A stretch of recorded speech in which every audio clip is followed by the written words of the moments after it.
ونستعينه ونستغفره ونعوذ بالله من شرور أنفسنا ومن سيئات أعمالنا من يهده الله فلا مضل له ومن يضلل فلا هادي له وأشهد أن لا إله إلا الله وحده لا شريك له وأشهد أن محمدا عبده ورسوله أما بعد السلام عليكم ورحمة الله وبركاته. All praise indeed due to Allah subhanahu wa ta'ala, blessing and salutation upon our Prophet Muhammad sallallahu alayhi wa sallam, his entire household, his companions, and all who are struggling until the day of resurrection. The theme of today's sermon is establishment of security, peace, and harmony, and eradicating or eradication of insecurity. First of all,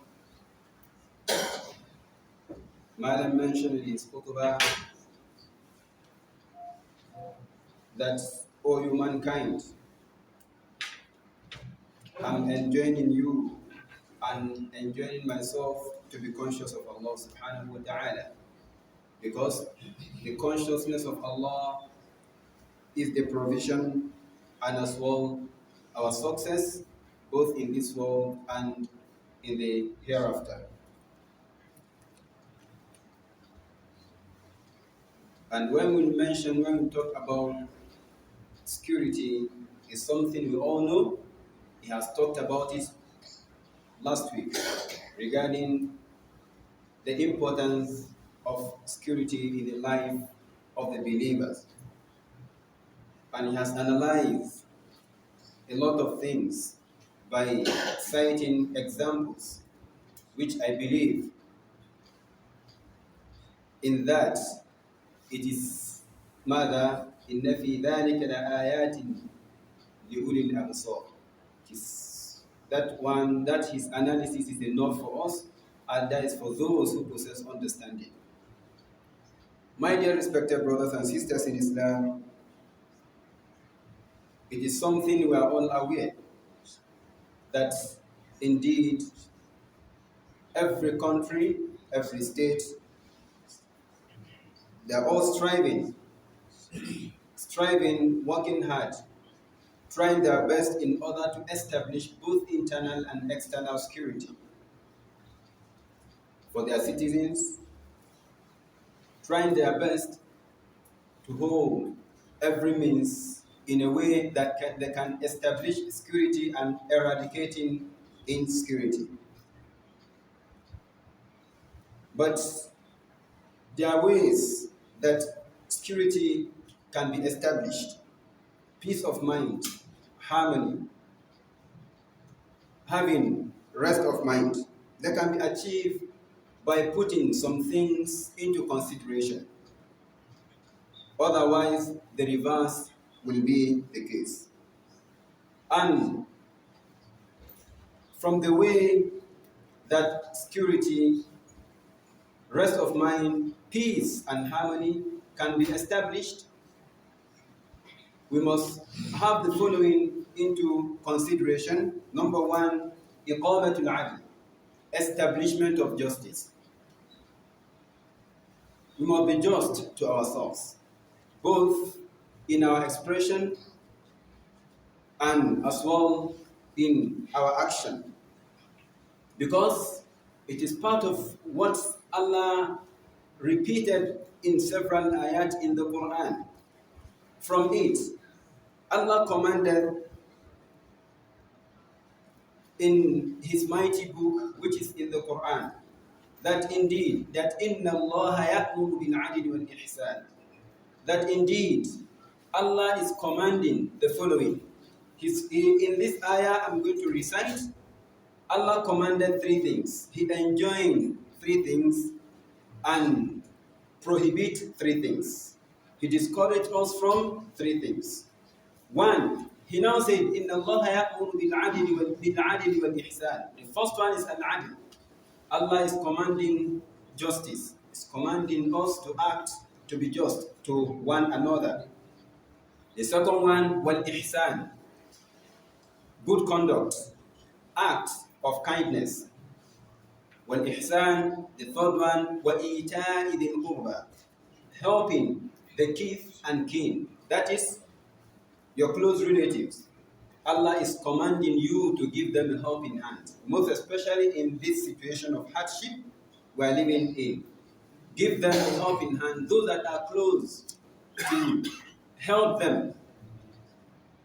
Give them, let them feel relief from their anguish, from their agony, from their pain. Allah commanded these three things. Then He discouraged three things. What are those things that Allah discouraged? In this ayah I recited, there are many things that Allah encouraged and there are many things Allah discouraged in the Quran.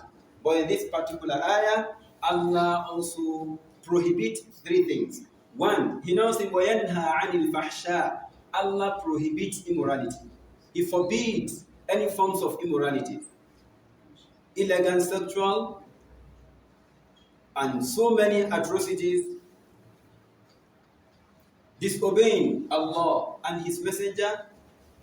Inna Allah وَيَنْهَى عَنِ الْفَحْشَاءِ وَالْمُنْكَرِ, and Allah prohibits any forms of evil, any forms of atrocity. Allah prohibits it. وَيَنْهَى عَنِ الْفَحْشَاءِ وَالْمُنْكَرِ, the third one, وَالْبَغْيِ, and transgression, oppression. Allah prohibited. These are things that Allah prohibited in this single ayah I recited, which if me and you are people that when we listen to the ayah of Allah, we act upon the ayah, this is supposed to be enough for us to live peacefully, to live in a state of security, in a state of harmony. This is regarding, this ayah is in Surah An-Nahl. Also, he cited also an example regarding during the tenure of Umar ibn Abdul Aziz as the king. During his tenure, one of the governors sent him a memo requesting for some huge amount of wealth, huge amount of money, in order for him to send the money down to him, for him to put or to protect the city of Medina with some barricades, high walls, in a way that when he put those barricades, they will be protected from being attacked by their enemies. What happened? Look at the response given by Umar ibn Abdul Aziz. He mentioned that what is the benefit of putting barricades in the city? What is the essence? He now said that protect your city, protect your state with justice. Where there is justice, there will be peace. You will not be afraid of anything.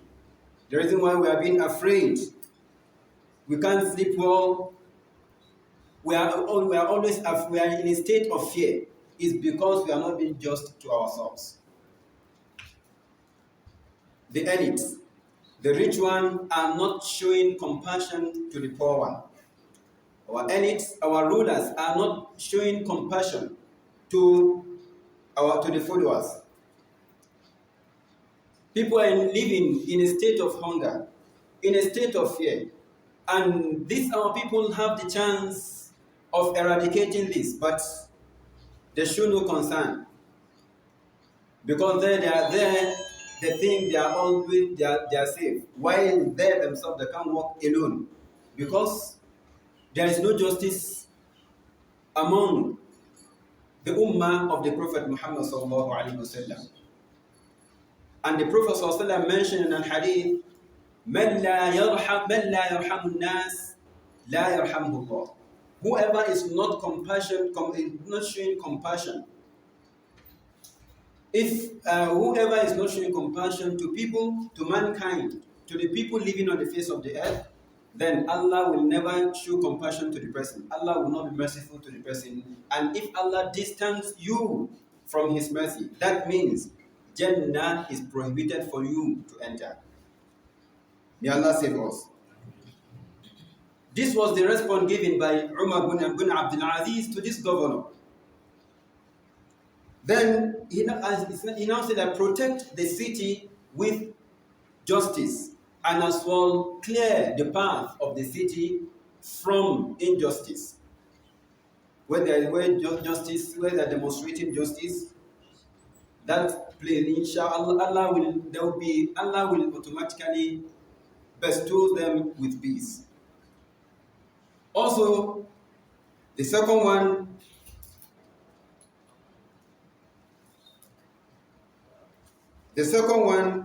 is establishment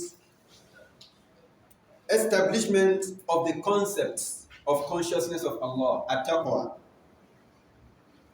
When I'm conscious of Allah, you are conscious of Allah, there will be peace. Because you wouldn't like to do something which is contrary to the commandment of Allah and His Messenger. By doing what Allah commanded and abstaining from what He discouraged. Allah mentioned in the Quran in Surah Al-A'raf that فَمَنِ اتَّقَى, whoever is conscious of Allah, فَمَنِ اتَّقَى وَأَصْلَحَ, and adjust, fix himself, repent from his shortcomings, فَلَا خَوْفٌ عَلَيْهِمْ, that person has nothing to fear regarding what he or she has sent forth for tomorrow. وَلَا هُمْ يَحْزَنُونَ, and he will not be grieved. That means he will not be in a state of sorrow regarding to this world or regarding to what he's going to leave behind in this world. Because the reason, the aims of most of us, the reason why we accumulate wealth, devouring the right of other people, is because we want to satisfy our family. We do that at the expense of obedience of Allah, which is totally prohibited. Allah discouraged that. For that, if you want peace and harmony in our community, in our society, everywhere, we must be conscious of Allah. We must be conscious of Allah. We must abide by the law of Allah and His Messenger. Then, number 3, abstaining from public or apparent immorality, wal munkarat, and atrocities, or something like abomination. We must abstain from those things. Because public sin, when you are committing sin in a publicly, other people emulate or imitate from your action. And even if it's righteous action, you are doing it in public, you know, people look after you. And they do it in a way that you are doing it, and you have reward for that. Because the Prophet ﷺ mentioned, "Man dalla ala khayrin kafa'ili," the one who shows righteousness and people imitate it, that person imitating you will have commission of him imitating you, doing that righteous action. Also, if it's evil, you have your commission. Anytime the person disobeys Allah, you have sin documented in your book. For that, we have to be very, very careful. And again, where atrocities, immoralities are being committed here and there, publicly, Allah can afflict that community, society, that state with a disease that those in the past have never experienced in our ancestors. For that, we have to be very, very conscious of Allah. And the Prophet ﷺ said that, every of my ummah, provided they believe in Allah and the Messenger, Allah forgive their shortcomings, except those that manifest their sin. And also, we must abstain from promoting immorality and abominable acts. must abstain from that. Even if even if you did not involve yourself in it, don't promote it. Don't promote it, because if you promote it, you'll be held accountable for the sin on the day of resurrection.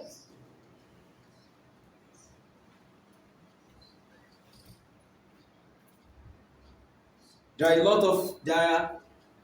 a lot of cities, or the people living in many cities, whom Allah destroyed as a result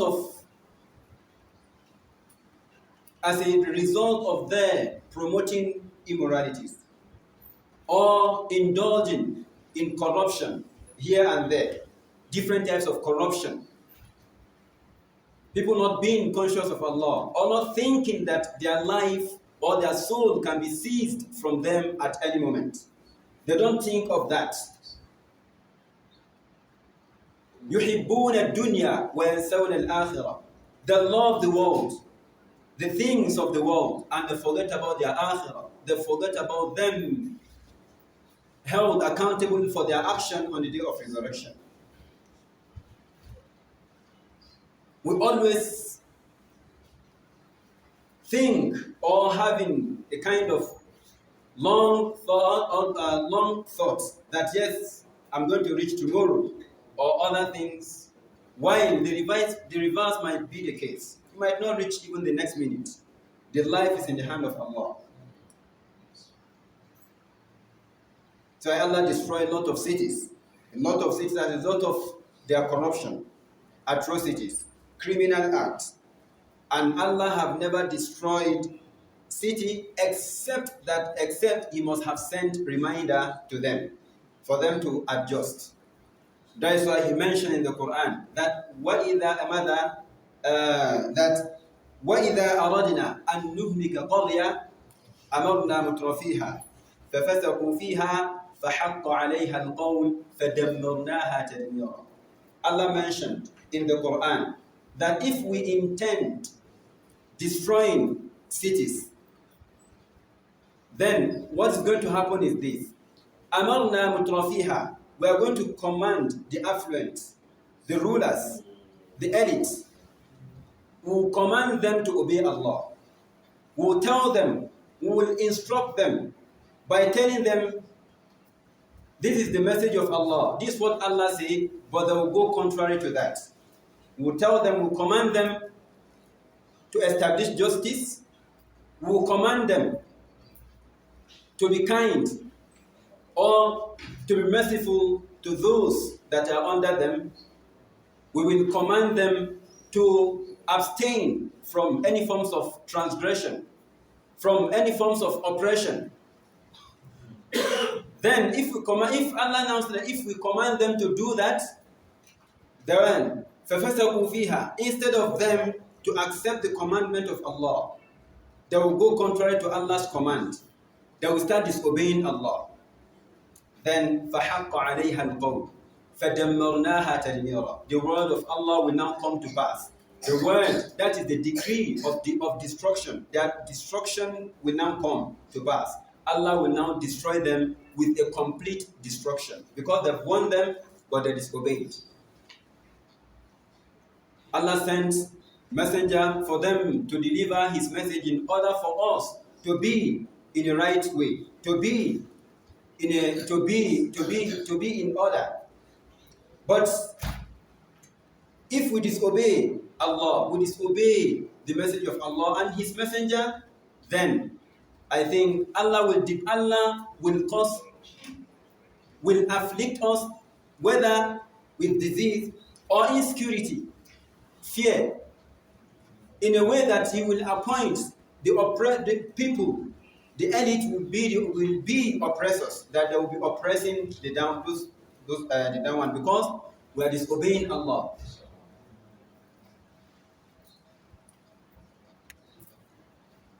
That is why Sayyidina Umar ibn al-Khattab, he mentioned in his statement that Allah will never destroy city except a city which the criminals or those that are disobeying Allah, if there are more than the righteous people, if the evil people, the criminals are more than the righteous people in a community, in a city, then that's kind of city, Allah is about to destroy that city.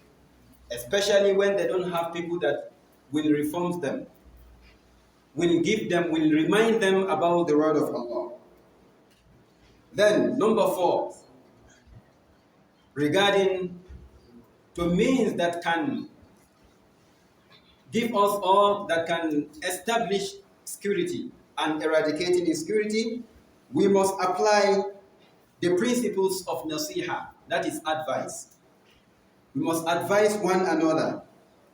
When you see me with shortcomings, you advise me. When I see you with shortcomings, I also advise you. Then, enjoining what is good and forbidding what is evil among ourselves. Indeed, Allah have destroyed the children of Israel, the children of Israel. Allah have deprived them from security. Allah have deprived them from happiness. Allah have deprived them from having rest of mind, peace, harmony among themselves. Allah, in fact, there are people that Allah descend His curse on them. لُعِنَ الَّذِينَ كَفَرُوا مِنْ بَنِي إِسْرَائِيلَ عَلَى لِسَانِ دَاوُودَ وَعِيسَى بْنِ مَرْيَمَ. Those who disbelieve in Allah from among the children of Israel, from among the children of Israel, Allah descend His curse on them through the lips of Nabi Dawood and through the lips of Nabi Isa, the son of Mary. Why? Because ذَلِكَ بِمَا عَصَوْا.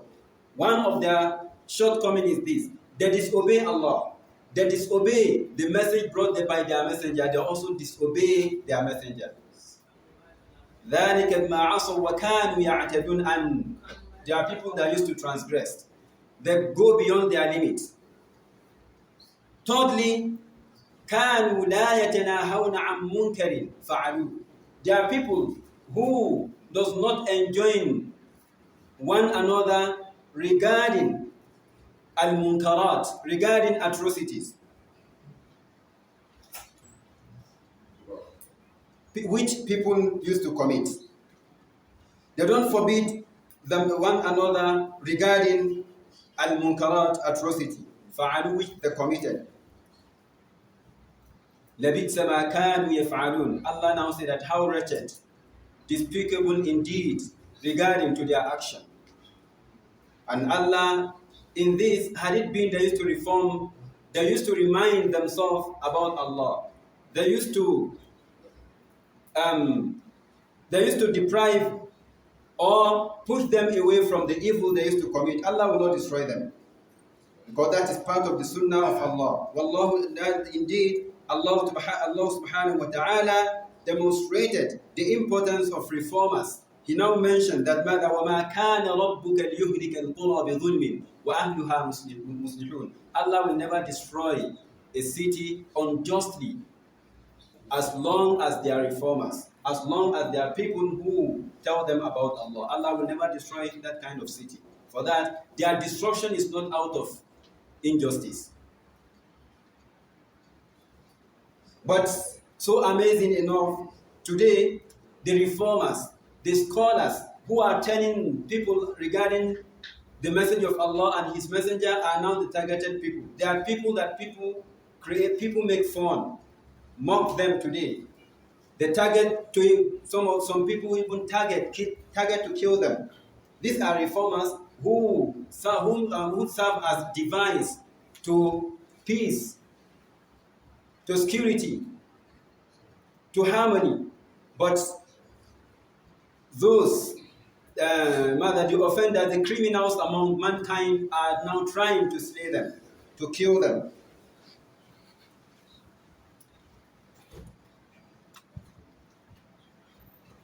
Also, Sana'atul ma'ruf, doing an act of kindness, also is something which can earn us peace of mind, can earn us security. If we are showing compassion to one another, Allah will grant us peace, harmony, security. Showing care, a mother caring for the poor people, for the less privileged one. Giving helping hands to those who are in need. Then relieving people that are in a state of anguish, in a state of pain. Feeding the poor people, clothing those that are uncovered, those that don't have the clothes. If you have enough, you give them for them to also wear. Treating the sick people, people that are sick. If you have the means of supporting them, helping them in order for them to treat themselves, give them a helping hand. All these are forms of mother mercy, which can earn us the pleasure of Allah.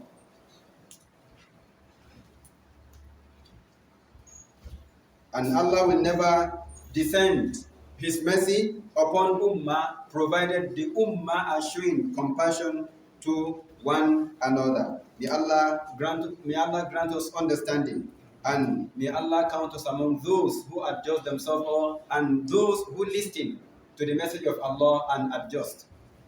Inshallah, I'm told that Imam is around to come and deliver the khutbah. Inshallah, subhanahu wa ta'ala.